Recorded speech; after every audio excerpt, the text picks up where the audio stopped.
Gentle hands. It was with gentle hands the world was changed, not angry fists or fits of rage.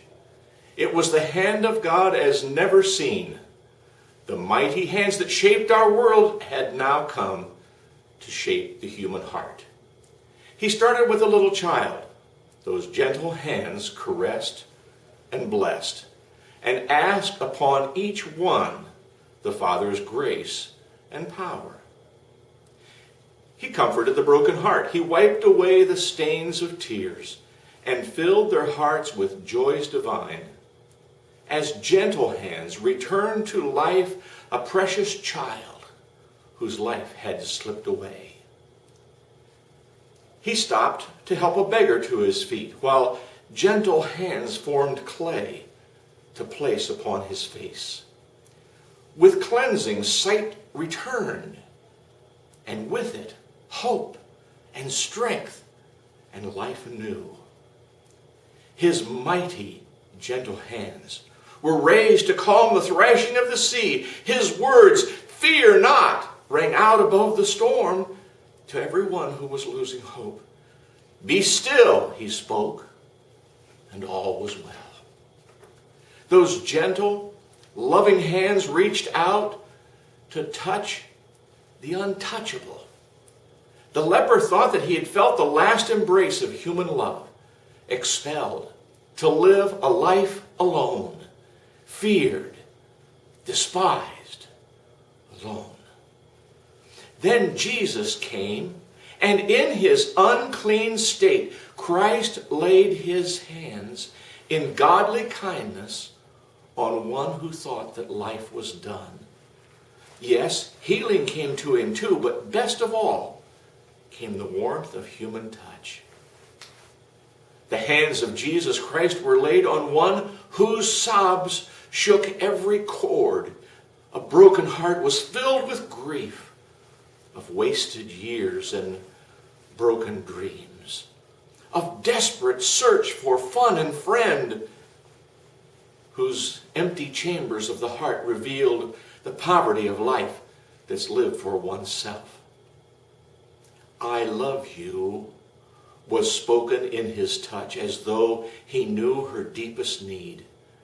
And suddenly those cavities that long had echoed cold and dark, a glow began that slowly grew until it filled the room of heart and soul with warmth and grace, unlike the hollow joys of life that she had always known. And then one day, those gentle hands that came to heal and bless were stretched out, merciless, upon a cross, pierced by man whose finite wisdom cried, "Not for me a Savior, King, not for me a Prince of Peace. I don't need your tenderness. The King I want is cold and hard, to drive away the enemy, to shape the world with iron hand, to make every man conform, demand." And so the mallets did their job of driving nails to pierce his flesh, and there he hung from gentle hands, bleeding now before a jeering world. "Forgive them, Father, for they're confused. They have no way to know the truth," he said, and died. The light extinguished, darkness fell. The hope of life was gone. The word, the truth, had now been stilled. But God's plan is not complete. The quietness is but the hush of wait. With an awesome burst of strength that shattered the early dawn, courageous men pretended to be dead. Christ walks out of the garden tomb.